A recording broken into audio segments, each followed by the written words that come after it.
नमस्कार, आप सभी का एजू स्मार्ट अफेयर्स चैनल पर स्वागत है। इस वीडियो में हम अंग्रेजों की उन चतुराइयों के बारे में चर्चा करेंगे जिस वजह से उन्होंने एजुकेशन सिस्टम को इंडिया में इंट्रोड्यूस किया। इंडिया में एजुकेशन सिस्टम को इंट्रोड्यूस करने के पीछे उनकी क्या मंशा थी, हम इस वीडियो में जानेंगे। भारत में एजुकेशन सिस्टम का क्या प्रभाव रहा, किस तरीके से इसका डेवलपमेंट हुआ, उस टॉपिक पे हम चर्चा नहीं करेंगे। हम सिर्फ अपनी टॉपिक के बारे में ही चर्चा करेंगे। तो चलिए वीडियो को स्टार्ट करते हैं।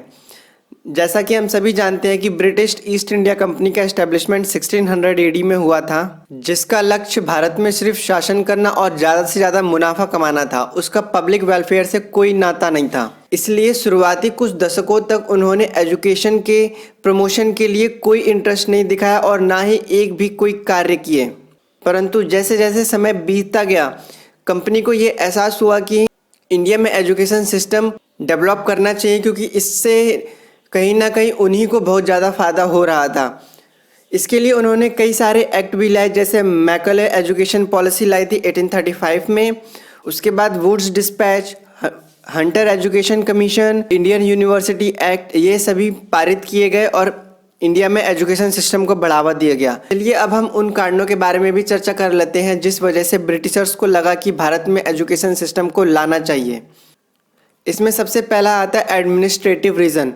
उन दिनों भारत की पॉपुलेशन ब्रिटिश एम्पायर की पॉपुलेशन से कई गुना ज़्यादा थी, इसलिए एडमिनिस्ट्रेशन में काफ़ी दिक्कतों का सामना करना पड़ रहा था, क्योंकि वहाँ पर जो एडमिनिस्ट्रेशन के लिए लोगों की ज़रूरत होती है वो ब्रिटिशर्स के पास कम थी। इसलिए उन्होंने ये सोचा कि भारतीयों को पढ़ा लिखा कर एडमिनिस्ट्रेशन में एक चीप सप्लाई को इंश्योर किया जा सकता है। इसलिए उनको English medium education system Bharat में इंट्रोड्यूस करने की ज़रूरत महसूस हुई, ताकि वो रेगुलरली एजुकेटेड इंडियंस की चीप सप्लाई इंश्योर कर सके जो एडमिनिस्ट्रेशन में उनकी मदद करती। वहीं हमारा अगला रीज़न आता है पॉलिटिकल रीज़न। जाहिर सी बात है, उन्होंने जब एजुकेशन सिस्टम इंडिया में इंट्रोड्यूस किया था तब उन्होंने पब्लिक वेलफेयर के लिए तो इसको इंट्रोड्यूस किया नहीं था।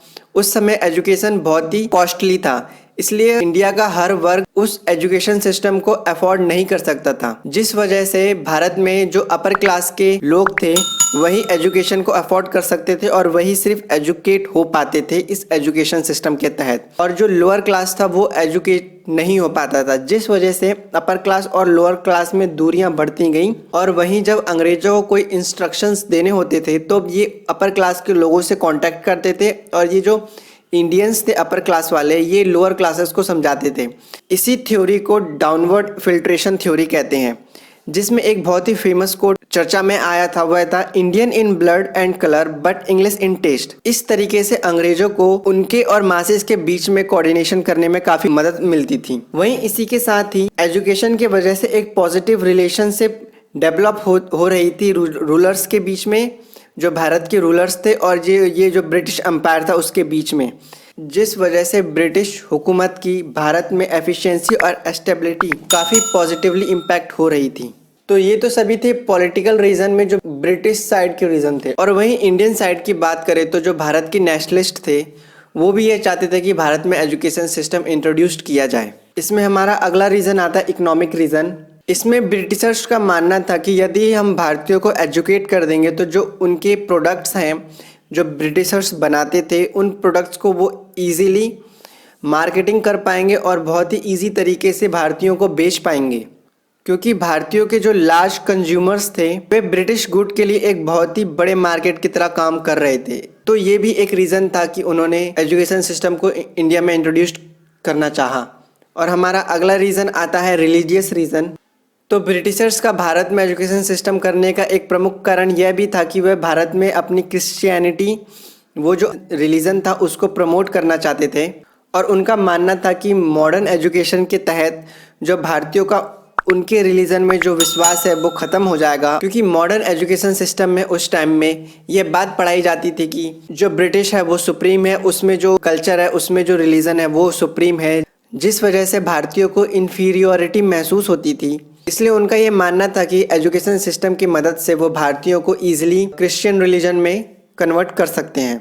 तो ये सभी कारण थे जिस वजह से ब्रिटिशर्स ने एजुकेशन सिस्टम को इंडिया में इंट्रोड्यूस किया।